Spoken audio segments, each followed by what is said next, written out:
Detroit Drew. Bad boy.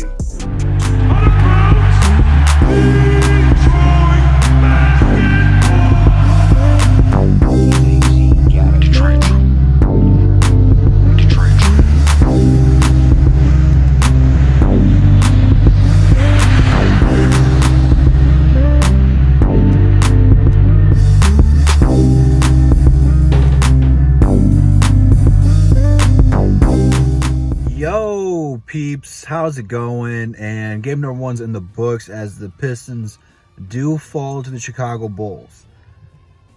I know we lost, but there's a lot to take away from tonight. And you have to take it into the fact that, yes, Cade did not play. Hopefully they're aiming for Saturday against the Bulls, but we have to stay patient with that. The Pistons are going to be extra careful with Cade. They're not going to rush him back if he's not 100%. They're not going to play him. So hopefully by Saturday we get to see the debut of Cade. Just the fact that we fought so hard with Chicago. A lot of people think Chicago has a chance to be a top 4 team in the East and make a deep playoff run. They are stacked with scorers. And for the most part, I was pretty happy what we did defensively. I thought we came out, we were focused, we were hungry, we did a good job switching, challenging shots, forcing turnovers. We forced 17 turnovers today, which is really, really good for the Pistons. The bad side is we turned the ball over 16 times. So we gotta work on that. But it's game number one. We're a young team, and for the most part, we did really good on defense, except for, Zach LaVine got it going. He had over 30 tonight, but there's only so much you can do. We only have so many defenders, and when you constantly got guys like DeRozan going at the rim and Zach LaVine who's going at the rim, then you have to switch off of Vucevic. It's very, very challenging. Plus, I don't even think Kobe White played today. So Chicago is very good. They're very talented. And it was a good first test for the Pistons. Everyone thought when Cade was out, the Pistons were going to get blown out the water. And they led for most of the game. It just kind of had that feeling that they were going to lose it. But the crowd was electric. People were there. Again, they were there to see Cade. But this team plays hard for the home fans when they come out. It's been the case since they've moved to LCA. And it's really been the case when they were younger, towards the end of the Palace run with that Andre Drummond teams. These guys feed off of the fans. So for everyone who went out there for the opener, you could just tell the people were trying to play. Like the Diallo chase down blocks, Josh Jackson chase down blocks were remarkable and really got the crowd going. I think what really cost the Pistons was just the mistakes in the fourth quarter. They had some momentum and they tried to do too much. Josh Jackson tried to force a couple of really tough passes he probably shouldn't have. If they would have worked, we would not be saying that. We'd be saying that was a great pass. So he was trying to do the right thing. It's just like sometimes you got to be a little bit more patient. This is the price we pay for being so young. You have to let the game come to you. Some of these guys just don't understand that yet. Once they start going, the crowd's going, they got momentum, they're trying to run, and they need to slow it down at times. And then the other mistakes were just simply, I think Jeremy Grant, that fadeaway that looked like the Kawhi shot, it's not a good shot. He shouldn't have taken that. And then he shouldn't have forced it when he slipped up on the cut. Just a couple of mistakes. It's game number one. We can't crucify everybody yet. But for the most part, I didn't have a problem with the rotation.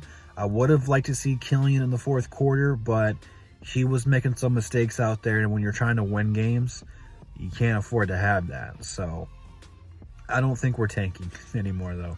We didn't throw any lineups out there that said we were tanking. We were trying to win that game. It's just we weren't good. But if Cade played, that's at least another 15 points, and he's going to be pretty good defensively. So who knows, man? Saturday when we play Chicago, if Cade plays, it could be a different story. So Beef Stew came out and played solid. Kelly Olynyk played pretty well off the bench. He came off and got you 10. His passing and just involving in the offense, great. When there's a mismatch and there's a smaller guy on him, immediately post up and he's attacking the rim. I like to see that. And I was actually impressed with Lyles and his ability with Kelly. They had a nice little two-man going off the picks. It was kind of nice to see. But so far, what caught my eye was Sadiq Bey. His improvement offensively, he was cooking DeRozan left and right. Spin moves, faders, pulling up right in his face, tacking the rim. His offensive game has really improved. So he wasn't just standing shooting threes. He was isoing, attacking, showing you his dribbles, showing you how patient he's become. So I think that through the course of the season, he's going to continue to get better and have a lot more confidence. So this team's going to be fun to watch, man. It was a fun time to watch. Had me on the edge of the seat. I couldn't even get on Twitter to talk because like that's how fast paced the game was going. But I was really impressed. We held the Bulls to 90 some points. Once you hit that 100 mark, it's kind of where the NBA goes now.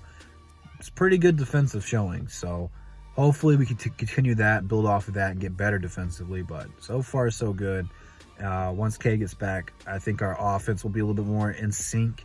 Sometimes it just looks like we were lost, like we were doing too many ISOs. We have a lot of, guys who can go get buckets.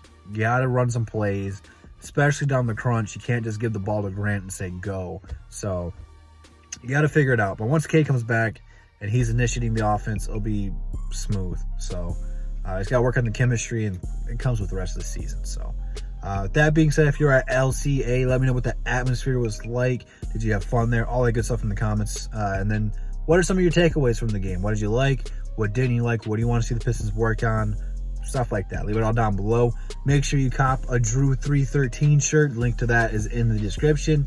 And DSA members are there as well. Without further ado, I'll catch you guys in the next one. And that's the bottom line, because Double D said so. Peace.